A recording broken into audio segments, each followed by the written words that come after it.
Assalamualaikum warahmatullahi wabarakatuh. Kembali lagi dengan saya, Tri Retnasari.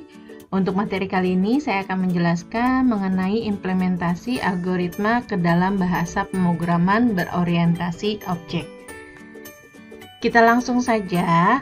Di pertemuan sebelumnya, saya sudah menjelaskan beberapa bahasa pemrograman yang mendukung OOP. Dan ada algoritma pemrograman, waktu itu saya jelaskan dengan menggunakan Java. Bisa dicek di video sebelumnya ya. Oke, kita langsung saja. Sekarang saya akan mengimplementasikan OOP dengan menggunakan Python. Python itu dari awal memang sudah mengadopsi OOP. Selain itu, Python juga bisa menggunakan paradigma pemrograman lama, yaitu pemrograman terstruktur. Oleh karena itu, Python disebut bersifat hybrid. Statement class digunakan untuk membuat definisi kelas baru. Nama kelas segera mengikuti kelas kata kunci, diikuti oleh titik 2. Nah, ada beberapa bagian ketika kita membuat kelas di Python, yaitu pertama untuk class name-nya, lalu optional class documentation string, dan class body-nya. Nah, untuk documentation string sendiri, kelas itu memiliki docstring atau string dokumentasi yang bersifat opsional, artinya bisa ada atau tidak. Jadi docstring bisa diakses menggunakan format seperti ini. Class name titik apa nama documentation-nya. Ini untuk pengaksesannya ya. Sedangkan untuk class body itu terdiri dari semua pernyataan berupa atribut, fungsi, dan data dari kelas. Nah, ini contohnya. Di sini ada class employee. Nah, kalau kita perhatikan ada m_account sama dengan 0. M_account tersebut itu merupakan variabel kelas yang dibagi ke semua instance atau objek dari kelas. Nah, variabel itu dapat diakses dari dalam atau luar kelas dengan menggunakan notasi titik. Contohnya employee titik m_count. Lalu berikutnya membuat instance objek. Nah, untuk membuat objek dari sebuah kelas, kita bisa memanggil nama kelas dengan argumen sesuai dengan fungsi init pada saat kita mendefinisikannya. Nah, metode ini sendiri itu adalah metode konstruktor, yaitu metode khusus yang digunakan Python untuk menginisialisasi pembuatan objek dari kelas tersebut. Contohnya ya, untuk membuat instance objek, ini kita buat M1 sama dengan employee atas nama Zara, untuk nilainya adalah 2000. Kalau M2 itu employee itu money, nilainya adalah 5000. Nah, sekarang kita masuk ke akses atribut.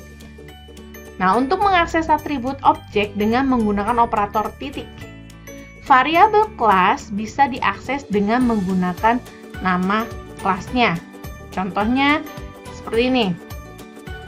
Tadi kan kita sudah membuat ya inisialisasi untuk M1 dan M2. Nah, pada saat kita ingin mengakses atribut tersebut, maka kita harus menggunakan titik. Di sini misalnya M1 titik display employee.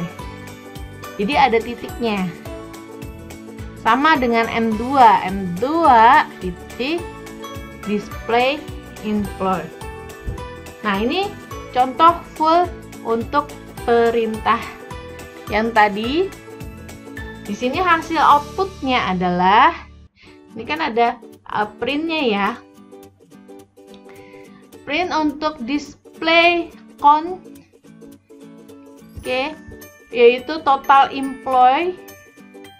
Sedangkan kalau display employee itu adalah menyebutkan nama dan salary. Nah, ketika kita memanggil M1 dan M2, di sini adalah display employee, maka yang di print adalah di bagian ini. Def display employee self, yaitu memanggil nama dan salary.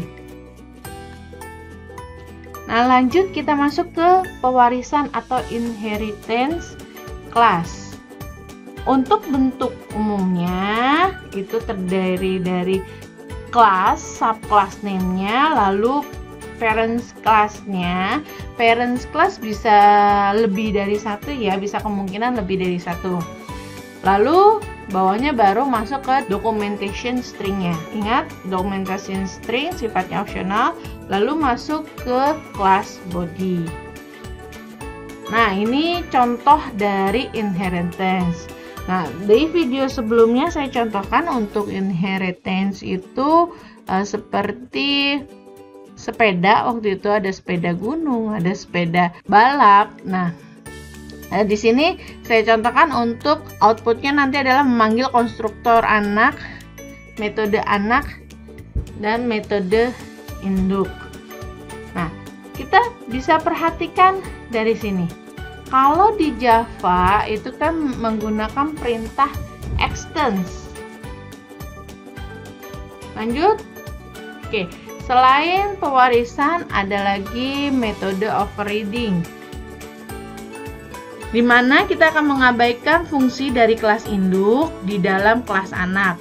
Untuk melakukan overriding adalah alasannya karena kita memodifikasi atau mengubah metode yang sudah diturunkan dari kelas induk di dalam kelas anak.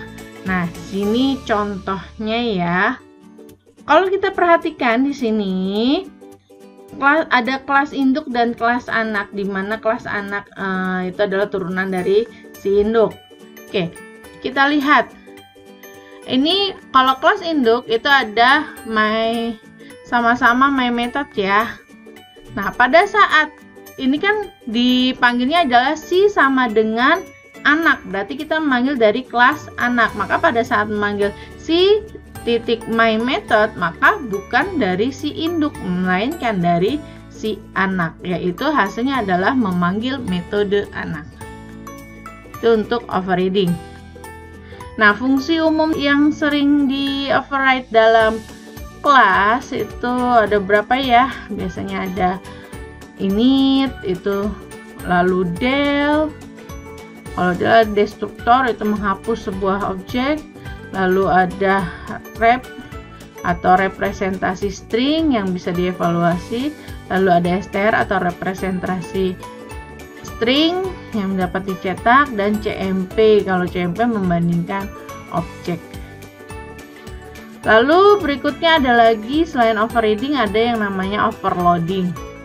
Nah, overloading itu merupakan salah satu konsep dalam pemrograman berorientasi objek, di mana suatu kelas terdapat metode dengan nama yang sama namun memiliki berbagai fungsi yang berbeda tergantung dari parameter yang akan digunakan. Ini contohnya ada kelas parent sama kelas child. Child merupakan turunan dari parent. Nah, kita lihat C itu sama dengan child. Kalau C-nya sama dengan child, maka kita panggil C sama dengan method, maka kita akan memanggil yang ada di dalam kelas child. Sedangkan C sama dengan parent, pada saat kita panggil C sama dengan my method, maka dia akan memanggil yang ada di kelas parent. Maka hasilnya seperti ini. Jadi variabelnya sama karena pemanggilannya berbeda untuk kelasnya, maka hasilnya pun juga berbeda. Demikian penjelasan dari saya. Terima kasih telah menyaksikan. Saya tutup. Wassalamualaikum warahmatullahi wabarakatuh.